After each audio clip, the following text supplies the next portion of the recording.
గ్రంథాలయ చైర్మన్ గారికి, పెద్దలందరికీ, మా కౌన్సిలర్లందరికీ, వేదిక ముందున్న మా అక్క చెల్లెలందరికీ, అన్నదమ్ములందరికీ డాక్టర్ బిఆర్ అంబేద్కర్ గారి జయంతి సందర్భంగా శుభాకాంక్షలు, అలాగే నా నమస్కారాలు తెలియజేస్తూ, ఏదైతే ఇందాక పెద్దలందరూ చెప్పారో డాక్టర్ బిఆర్ అంబేద్కర్ గారి గురించి, ఆయన భారత రాజ్యాంగాన్ని రచించి 1990లో భారతరత్న అవార్డు కూడా పొందడం జరిగింది.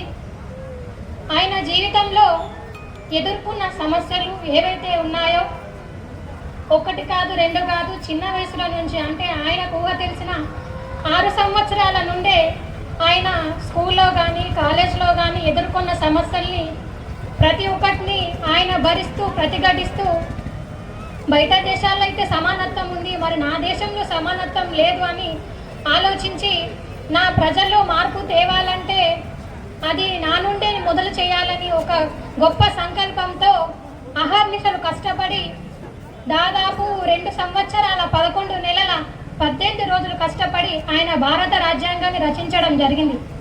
అంత గొప్పటి మహానీయుడు డాక్టర్ బిఆర్ అంబేద్కర్ గారు. అలానే మన భారతదేశ మొట్టమొదటి న్యాయశాఖ మంత్రిగా కూడా ఆయన పనిచేయడం జరిగింది. ఆయన దాదాపు 32 డిగ్రీలు చదివాడు. ఒక్కసారి మీరు ఆలోచించండి ఎంత విద్యావంతుడు అని. ఆయనని మనం ఇప్పుడున్న యువత ఉదాహరణ తీసుకుంటే, ప్రతి ఒక్కటి వారి జీవితంలో జరిగే చిన్న చిన్న సమస్యలకి వాళ్ళు నిలబడకపోయి వెనుకబడిగేసే అవకాశం ఉంది. కాబట్టి ఈయనని స్ఫూర్తిగా తీసుకుంటే కనుక జీవితంలో తప్పక ముందడుగేసి వాళ్ళ విజయం సాధించగలరని కోరుతున్నాను. అలాగే ఏదైతే మనకు రాజ్యాంగం ద్వారా అందించిందో, అంటే ఆయన ఆయుధాన్ని ఇవ్వలేదు, కత్తిని ఇవ్వలేదు, పదునైన కత్తిని ఇవ్వలేదు, కానీ ఆ పదునైన కత్తి కంటే గొప్ప ఆయుధం ఇచ్చిండు. అదేంటిదంటే ఓటు అనే హక్కు. నా ప్రజలకు నేను కత్తి కంటే పదునైనది ఇచ్చిన అంటే అది ఓటు అనే హక్కు.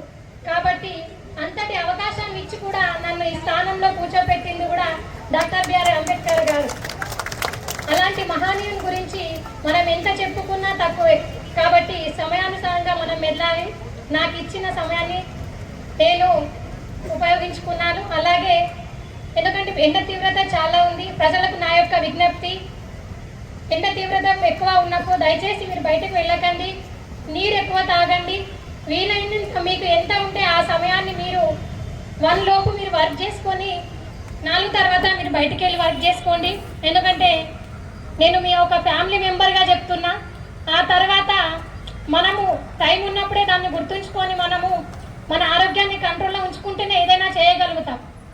ఏదైనా ముందుకు సాగాలంటే ఆరోగ్యం ముఖ్యం. కాబట్టి దీన్ని దృష్టిలో పెట్టుకొని తప్పకుండా పాటించాలని కోరుతున్నాను. ఇంతటి అవకాశాన్ని ఇచ్చినందుకు ప్రత్యేకంగా ధన్యవాదాలు తెలియజేస్తున్నాను. ధన్యవాదాలు మేడం. చక్కటి సందేశంతో పాటు చక్కటి సలహాలు కూడా ఇచ్చినందుకు మరొకసారి ధన్యవాదాలు తెలియజేస్తూ